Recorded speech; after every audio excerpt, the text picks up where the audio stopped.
Previously on the American Justice Podcast. That individual had equal access, as did Brandon. There were a whole host of teenagers who had equal access. There were a whole host of anybody that had equal access to that weapon. It wasn't like it was secured in a gun safe and locked away. I mean, anybody wandering through that house could have probably picked it up. And that's the other thing. It's a cowboy shooter, so it's going to be like a .45. That's not a small gun. How are you going to get that and then hide it in your pants, hide it in how are you going to get that and get it out of the house without being noticed? There is an epidemic in America's criminal justice system. The prosecution and conviction of innocent people for crimes they did not commit. Welcome to American Justice. The American Justice Podcast Army works to free men and women wronged by the criminal justice system.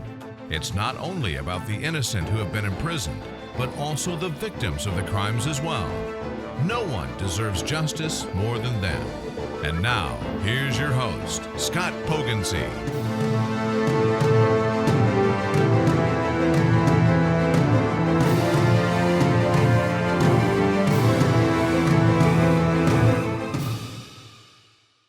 Ladies and gentlemen, welcome back to the American Justice Podcast.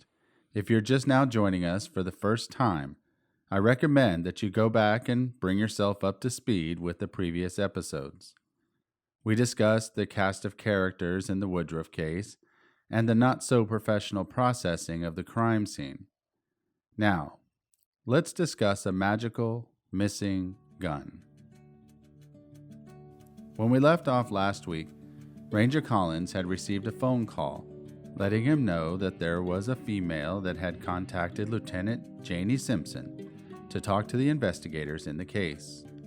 She had information on a gun that might be connected to the deaths of Dennis and Norma Woodruff.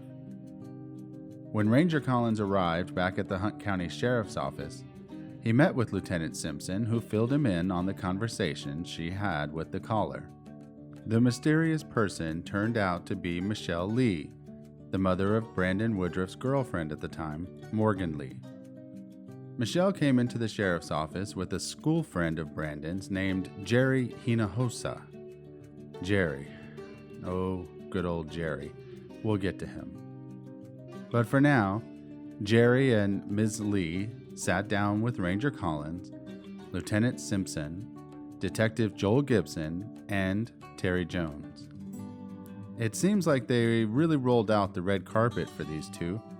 Everyone wanted to know what this fresh potential witness had to say about their fresh-off-the-presses murder investigation. After they all sat down in the conference room together, Michelle started to tell her story to these investigators, chomping at the bit. I'll let this reading of Ranger Collins' actual investigative report tell you how the mood was set. Ranger Sergeant Collins Investigative Report, Section 2.17. During the interview with Lee, Lee expressed a sense of guilt for coming forward with the information she had. Lee advised that she did not want to believe that Brandon Woodruff was capable of killing his parents. However, Lee felt that it was extremely important that investigators knew some of the suspicious things surrounding the murders of Dennis and Norma Woodruff.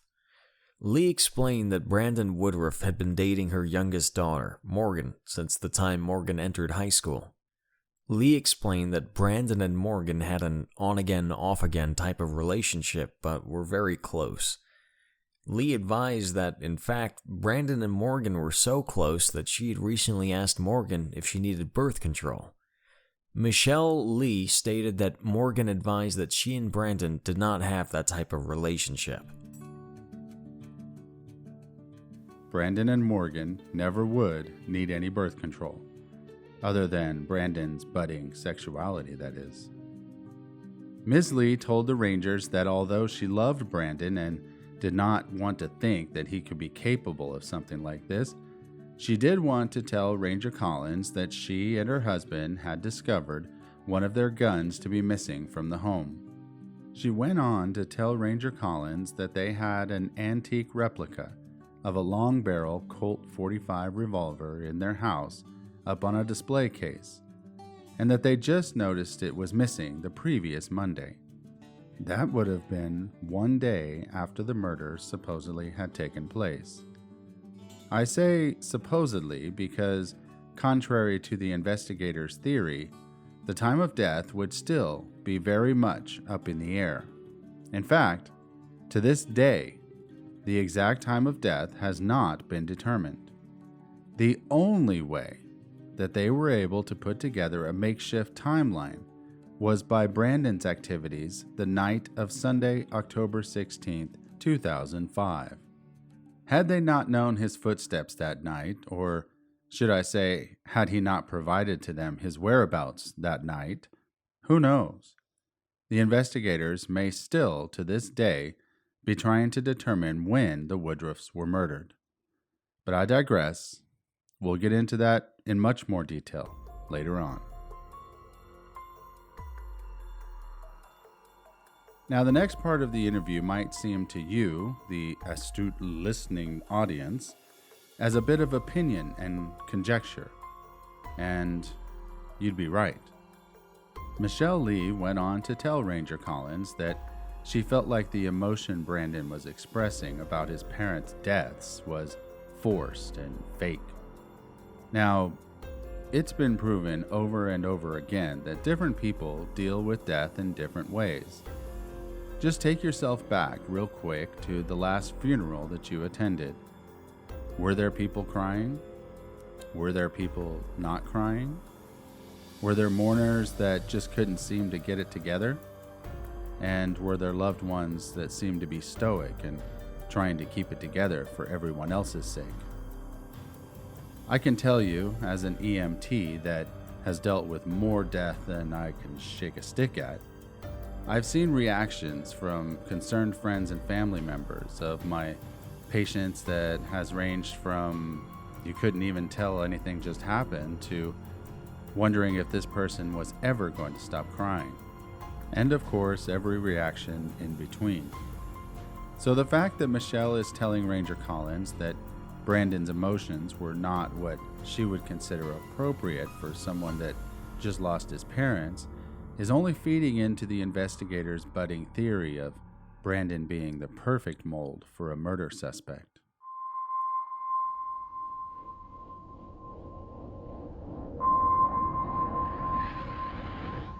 The next thing that Miss Lee would tell Ranger Collins is something that would come up throughout this case. When Brandon found out about his parents' deaths, he was at school in Abilene, Texas. Abilene, according to a Google Maps search, is 183 miles from Dallas, or 3 hours and 2 minutes. Brandon knows how long it takes to drive it since he's done it many times in recent months. And to a 19-year-old kid, it was probably a pretty boring drive down a deserted West Texas highway. A 3-hour drive when you're 19 and a 3-hour drive when you're 50 are two completely different drives. Or at least, I'll let you know if that's the case when I get that old. Okay, back to the interview. Ms. Lee stated that Brandon asked her if she would mind chartering a flight for him to come back to Dallas. She conveyed to investigators that the plan was for her and her daughter Morgan to drive to Dallas, pick Brandon up at the airport, and then take him to Texarkana to be with his family, or at least what remained of it. Ranger Collins notes in his report, after doing all of the math, I wonder if he had to use a calculator, that the total difference between utilizing a chartered flight and just driving it himself all the way from Abilene, or rather being driven from Abilene, Brandon was reportedly in no condition to drive, was only about 30 minutes longer to drive. Now, let's take just a second to put ourselves in Brandon's shoes. You just found out that your parents were dead. You have no idea how they died or how long they've been dead or anything. I'm sure millions of questions are racing through your mind. Now, you're looking at the prospect of sitting there and thinking about it all the way back from Abilene, down that 3-hour highway journey. And then it pops into your head. Airplanes are fast. I want to go in the airplane. Much faster. less thinking. Are you really going to take the time to sit down and break out a piece of paper to list all of the comparison data to determine how much faster one would be over the other? Honestly, I think that's just ridiculous and pretty callous of Ranger Collins. But he was starting to paint that picture of the perfect murder suspect, and Brandon was starting to provide all of the right strokes. However, all Brandon knew was cars were slow, airplanes were fast. Let's do fast. Now, getting back to the magical disappearing gun. Here's an excerpt from Ranger Collins' actual investigative report describing that part of the interview. During the interview of Lee, she provided investigators with a vintage Western-styled leather belt and holster with ammunition loops, or bandolier, on the belt that were designed to carry .45 caliber ammunition, and which had 2 rounds of ammunition still in the loops. Lee explained that the holster had a long Colt .45 revolver in it and ammunition for the revolver. Lee advised that the pistol was on a shelf in a trophy room near her youngest daughter's room, and stated that the pistol, although a functional pistol, was in the room for decoration. Lee advised that on Monday, 10/17/05, she and her husband, Michael Lee, noticed that the pistol and ammunition were missing from the holster and belt. Several of the ammunition loops were torn, where it appeared that whoever took the ammunition from the loops was in a hurry and ripped the ammunition from the loops. Michelle Lee stated that the pistol and the ammunition were the only things missing from the house, and explained that there was no sign of a break-in. Michelle Lee indicated that after hearing about the deaths of Dennis and Norma Woodruff, that the missing pistol and ammunition seemed very suspicious. Lee was not aware, as the investigators were, that the caliber of ammunition used to kill Dennis and Norma Woodruff was a large caliber ammunition, and the excessive powder on the victims was consistent with older ammunition, as was still in the ammunition loops on the leather belt provided by Lee. Lee was carrying the belt with her bare hands and had been handling the belt before the belt was taken by investigators. Now, I'm by no means a weapons expert, but I do know art. It's not supposed to kill you. If it can, it definitely shouldn't be left within reach of everyone like a wall piece or a statue. Theft would be the least of my worries in that situation, especially when it's just sitting there on a shelf next to the ammunition. Now, as I stated before, I'm not from Texas, but I've been here a long time. And even in Texas, we don't just leave guns sitting around on shelves open to the public. Especially in a house where, as you'll hear later on, many different teenagers had free roam, unsupervised access to the rooms. Michelle stated several times while speaking, yet still not recorded, that she loved Brandon and felt terrible for coming forward. To her, he was a good kid, almost like a Eddie Haskell type, if you're old enough to get the Leave It to Beaver reference. If not, she just meant that he was the kind of kid who'd say all the right words to an adult's face, but show a more mischievous side when he's among his peers. Like every kid. Character assassination at its finest.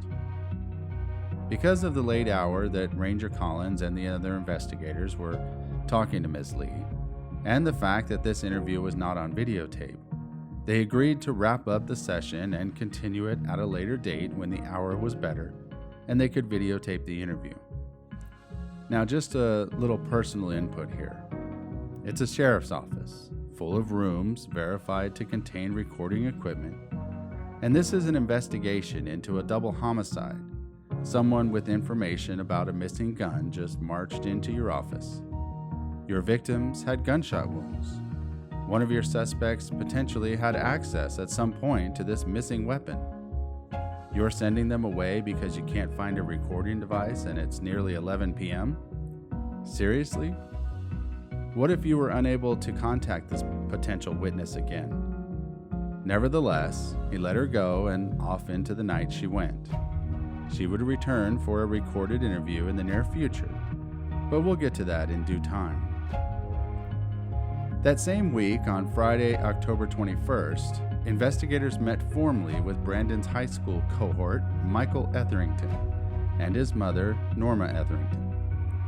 Remember, Norma was the one that called on Wednesday, the day after the bodies were found, to report information about the Woodruff's homicide before the investigators left the autopsy.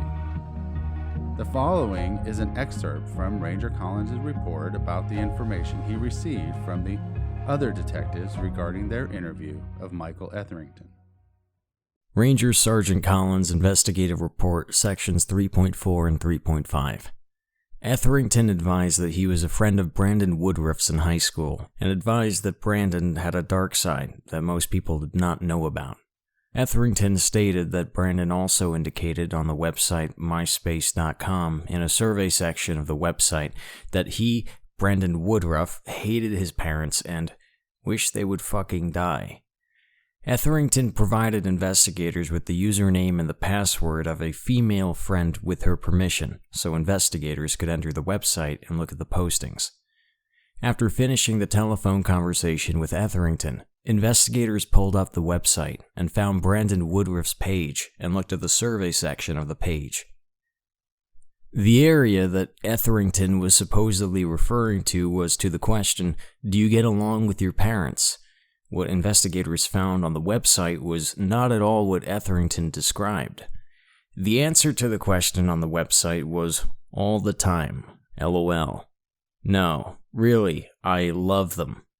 Investigators also noted that a question asked at the bottom of the survey stated, "Number of things in my past I regret," to which Brandon Woodruff answered, "I would never regret anything in life, except a girl named Morgan Lee, talking to nothing but trash like Dustin Perry, goofy-ass nerd, Joseph Hageman, who Jenny Craig couldn't help, Jerry Hendahosa, damn fat-ass Mexican, and yes, Mike Etherington, two-faced bitch." While discussing the information provided on the website, Michael Etherington called back and advised that he just looked at the web page and stated that the answer for the question about getting along with your parents had been changed since Tuesday, 10/18/05, which was the date the bodies of Dennis and Norma Woodruff were discovered. Investigators looked again at the website and noticed that the last time Brandon Woodruff had been online was at approximately 1:14 p.m. on Tuesday, 10/18/05.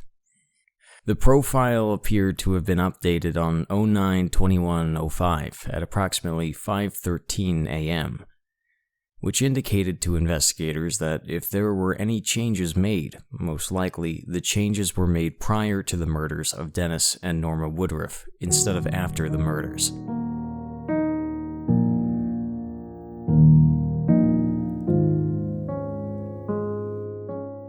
So in a nutshell, what Ranger Collins is describing is Michael told them that Brandon had written information on his MySpace page that was detrimental to his relationship with his parents.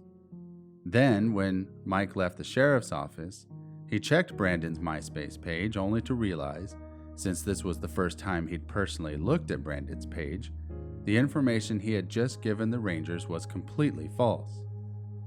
Knowing that the investigators would probably check on their own, he called back to let them know that the information had been changed.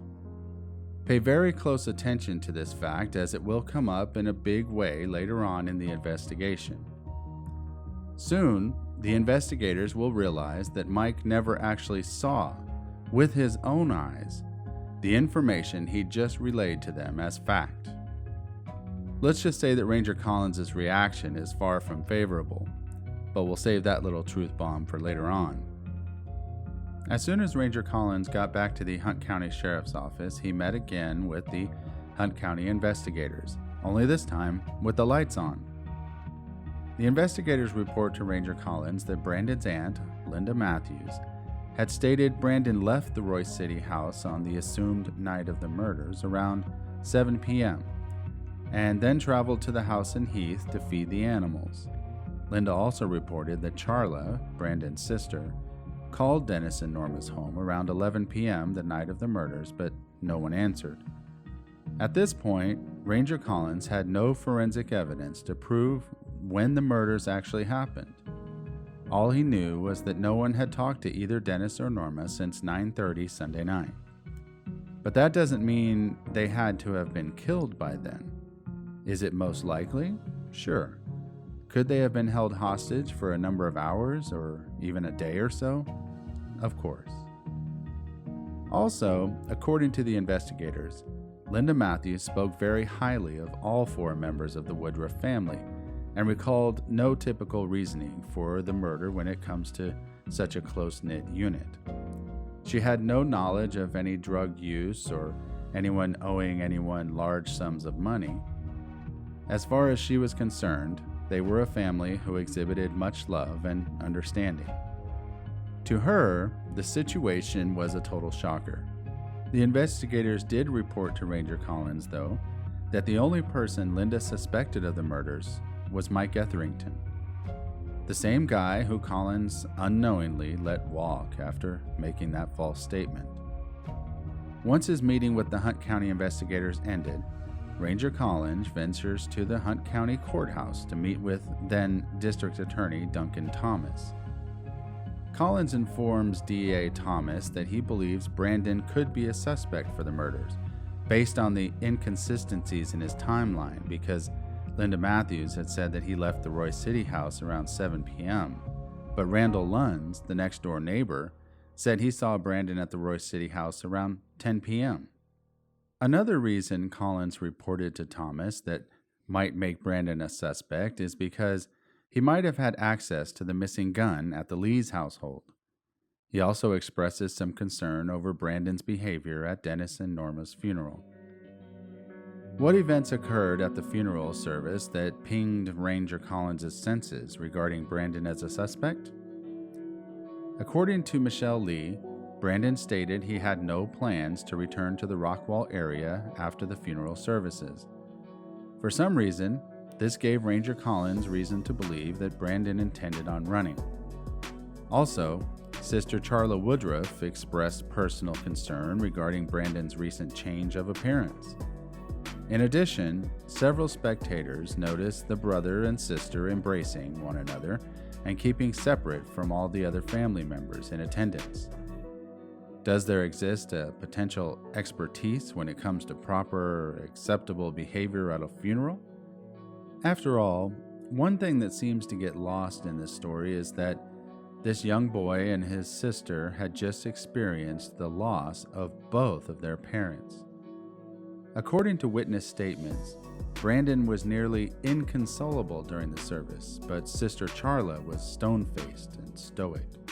Speculation and circumstance would obviously lead the way on this sorrowful October day, yet somehow every bit of it made its way into the request for several search warrants: Brandon's truck, the residence in Heath, and the teens' dorm room. It was all eyes on Brandon from this moment on. Ranger Collins enlisted the help of the Hunt County investigators as well as 2 fellow Texas Rangers to help with the execution of the search warrants. He soon received a signed order to install a tracking device on Brandon's Chevy truck as well. No evidence was found, and since no actual suspect in the crimes existed, they decided to begin building one. They paid little attention to Brandon's sister Charla or the friend responsible for the false information, Mike Etherington. As a matter of fact, no one else with ties to the family or access to the missing weapon received any under-the-microscope treatment except for Brandon. On Saturday, October 22, 2005, the Texas Rangers conducted this search of Brandon's dorm room in Abilene Christian University. They seized various items such as a gray t-shirt, a white pair of sneakers, a pair of Brandon's boots, and a pair of sandals. They also confiscated a random washcloth with some miscellaneous papers and keys to a Mitsubishi vehicle. Then, the Rangers focused all of their attention on the Woodruff's residence in Heath, Texas, where their animals were still being kept and where a neighbor, unsure of anyone's name after several years of living next door, claimed to see Brandon prior to the estimated time of the murders. The list of seized items included a pair of jeans, another white t-shirt, and Brandon's white Dodge Ram pickup. When you're grasping at straws in the darkness, anything is better than nothing. The truck was taken to an FBI field office in Dallas, Texas, where a canine unit conducted a search. Again, as with all of the other evidence collected so far in this case, a search revealed absolutely nothing. With the search of the dorm room and the Heath residence complete, Ranger Collins announced that he was finally ready to interview who he believed to be his number one suspect, Brandon Woodruff, along with several of his family members, including his sister Charla, two aunts Linda and Kathy. However, he hesitates slightly. His creation of a suspect in the Woodruff murders wasn't quite strong enough yet to deliver a reasonable conclusion. On Sunday, October 23, 2005, Brandon and his sister Charla traveled to the Hunt County Sheriff's Office to talk with Ranger Collins, along with their aunts Linda Matthews and Kathy Latch. Collins conducts his interview with Brandon and Charla's Aunt Kathy first. She reveals to the investigators some of the reasons behind Dennis and Norma's move from their Heath, Texas home and into their mobile home in Royce City where the murders occurred.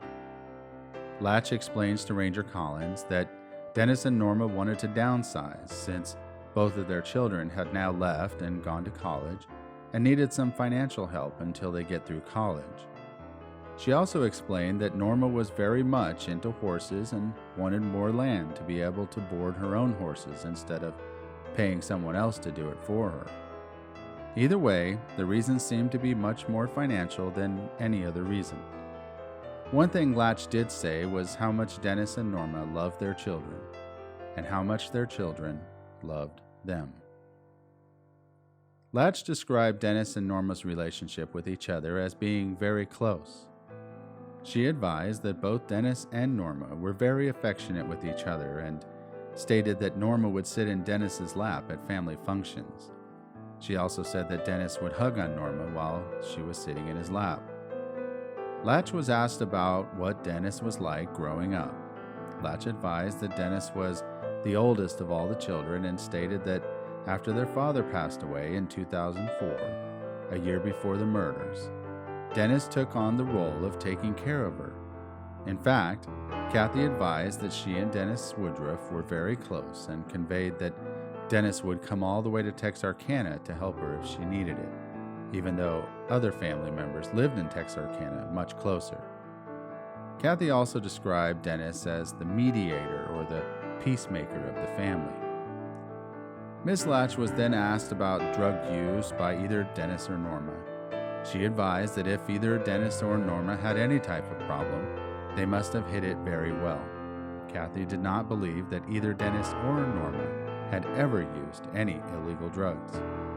This all seems very mundane and routine type of questions, but what would come next would, or should I say should have, made Ranger Collins take notice. Ms. Latch informed Ranger Collins that she wasn't aware of any enemies Dennis and Norma had, but Brandon indeed had a potential nemesis who had already been involved in the solution of the murders. You guessed it, Michael Etherington. Kathy began going into detail about some of the trouble Brandon had been in while in high school, including several instances with both Mike Etherington and Joe Hageman. However, according to Brandon's information given to Kathy, Brandon hadn't been in touch with Mike Etherington since he'd left for college, with the exception of a few text messages he'd received from Mike a few weeks prior to the murders. Needless to say, these text messages were not friendly. We'll start with Mike texting Brandon. I've moved up in life since high school. Watch what you say. Sincerely, Mike Etherington. Remember that name. You'll need it someday. Really? That's cool and everything. Oh wait, did you finally get to afford a cell phone? Aw, that's real cute, but you're still just trash. Yeah, now I'm 18. I can have my own cell account, not my mom's. Learn to pay your own way. It's called growing up. You know what proves my point? You still think about me or you wouldn't have called 3 times. Poor Mike, I don't think you understand. I've been through with your little flesh for a while now. Get over me. It's okay, Mike Etherington. You don't have to be jealous anymore. Look at yourself. Come on, are you still in high school? Well, I'm 19, okay? So, who cares? Hey, answer your phone like an adult. You don't make any sense, so please stop. You're only proving you're stupid. Now, I hope you have a good life. I'm gonna stop wasting my time on you, okay? Thanks for the entertainment, though. Maybe you and Perry should get together and make more stuff up. It makes me laugh to know y'all think about me so much when I could care less about both of you. Seriously, y'all started this. Well, I'm off to bed. Got a big future ahead and need to rest. Later. Right, just admit you can't afford the text messages. Suck a dick. 3 people have seen you and your boyfriend, so we know what we need to do. You want to know what's funny? When that supposedly happened, my parents were here. Can't be 2 places at once. I know people there, you idiot. Oh yeah, you know one of them. I think her name is Stephanie. She's in a class with you. So that proves not a damn thing, actually. She and her friend, we all hang out. No, I'm not answering my phone to hear your annoying voice yell. Oh, since you know her, you should come see the next show next weekend. And guess who has a head role? Me. That's right, bitch. Sing your little heart. I've heard all about it. It seems pretty gay. I think I'll stay here with my girlfriend. Thanks for the offer, but I don't swing that way. Honestly, just quit because you're looking stupid. I know you saved up all month to text me, but come on, use the $2 or $3 and get Lindsay a greasy hamburger. Wow, you have a girlfriend? Do I get a prize for having one too? Maybe I'll get a better prize because my girlfriend is not only hotter, but she is classy. Made no sense. Bye. Real cute. Now you're even using my lines. Mike, your jealousness is starting to creep me out. On a more personal, opinionated note, several of Brandon's supporters can't help but wonder, to this day, why Mike was never investigated to the same extent as Brandon. Between the false statements given to Ranger Collins and the hateful text messages sent to Brandon, Mike Etherington's name was popping up all over the place and spilling from the lips of potential informants in the Woodruff murder case. Unfortunately, none of it was ever looked into any deeper than face value or rumor. But then again, wasn't that the exact same depth of the information given to Ranger Collins from Mike himself? He had opportunity. He had motive. Don't worry, I know we haven't explained that yet, but I will. And he had very suspicious behavior in front of Ranger Collins. Speculation of this reasoning could be carried out for several episodes of this podcast, but we are more concerned with the facts of the case. Then again, since so few facts exist within the confines of this investigation, we can't help but speculate from time to time to help add a bit of an intelligent reasoning towards the outcome of the case. Why wasn't Mike Etherington given the same exact amount of attention as Brandon Woodruff when it came to the interest of the investigators? Be honest. Aren't you asking yourself the same question at this point? Kathy continued to offer information to Ranger Collins during the interview. She added that Brandon's sister Charla had been in her home during the weekend of the murders, but left the house before Kathy got home on that Sunday, October 16th, between 2 and 3 p.m. Kathy stated that she'd last spoke with Dennis between 4 and 5 p.m. on that Sunday as well. Nothing stood out to her as being out of the ordinary, and their conversation was typical between the brother and sister. The two of them were close and spoke to one another often. She even went on to say that the children spoke to their parents often on the phone and found it odd that neither Dennis or Norma answered the phone when Charla attempted to call around 11 p.m. on the night of the murders. Her anxiety really kicked into overdrive when she received word that neither of the victims showed up for work the following Monday.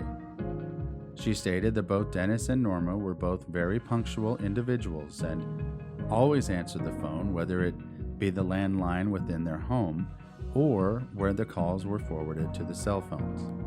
She had actually spoken to Dennis earlier on the day of the crime when he'd informed Kathy of the details of their move from the Heath residence into the Royce City home. Dennis had stated to her that Brandon was actually making the move easier by offering his assistance and working hard for the family.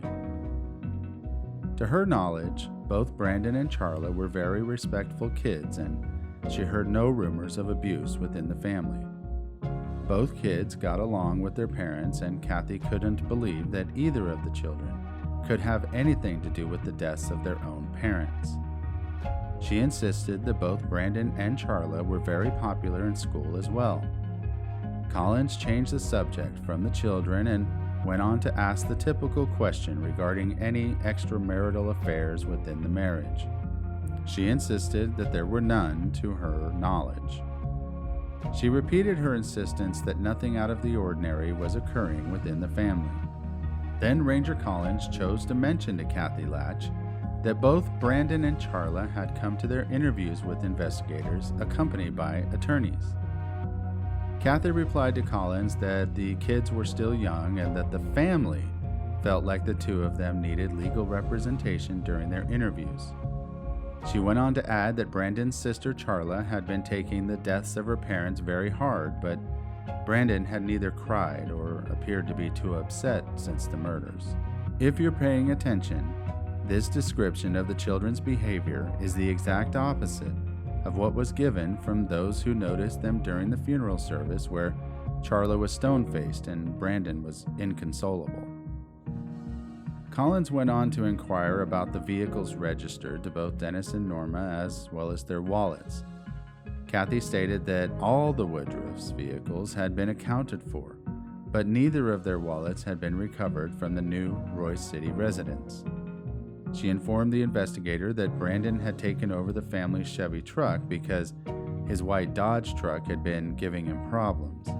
It had recently stranded him in Oklahoma, forcing Dennis to come rescue him. At this point of the interview, Texas Ranger Jeffrey Collins steps out of the interrogation room and is replaced by Hunt County Sheriff's investigator Joel Gibson.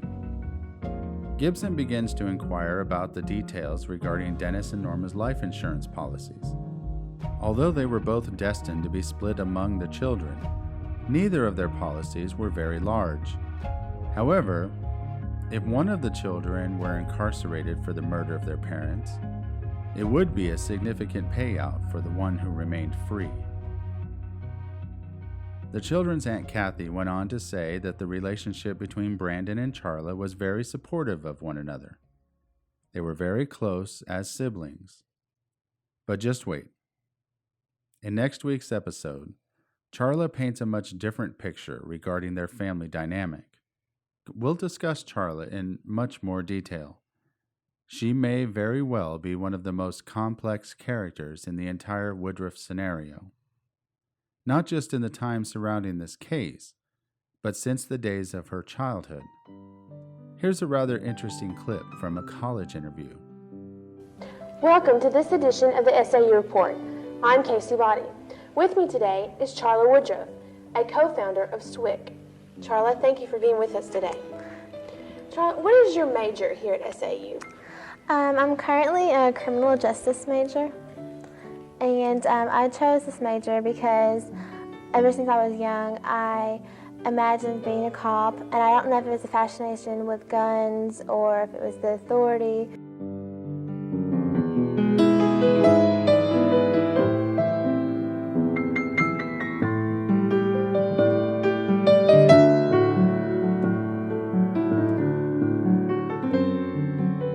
The American Justice Podcast is owned and copyrighted by Atua Productions, LLC.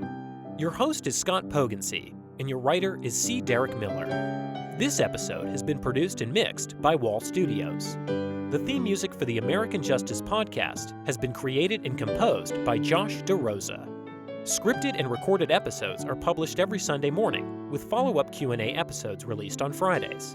You can find the Q&A episodes on YouTube by searching for American Justice Podcast. Atua Productions aims for this to be an interactive podcast where you, the audience, has a great amount of influence on the content of our shows. You can interact with us in several ways. First, and most preferred, is you can leave us a voicemail. Our phone number is 972-942-0444. Be sure to leave your name and the city you're calling from, along with whether or not we can use your voice on the air. If Facebook is more your style, you can log on to our Facebook page at facebook.com/American Justice Podcast. Feel free to leave a comment, or you can message us on Messenger if you have a more pressing question or issue. If you would like to blog about the show, then you can log on to AmericanJusticePodcast.com and tell us what you think there. You can find many of the documents discussed in this episode there as well. If you are a tweeter, you can also voice your opinion on Twitter at @AJusticePodcast.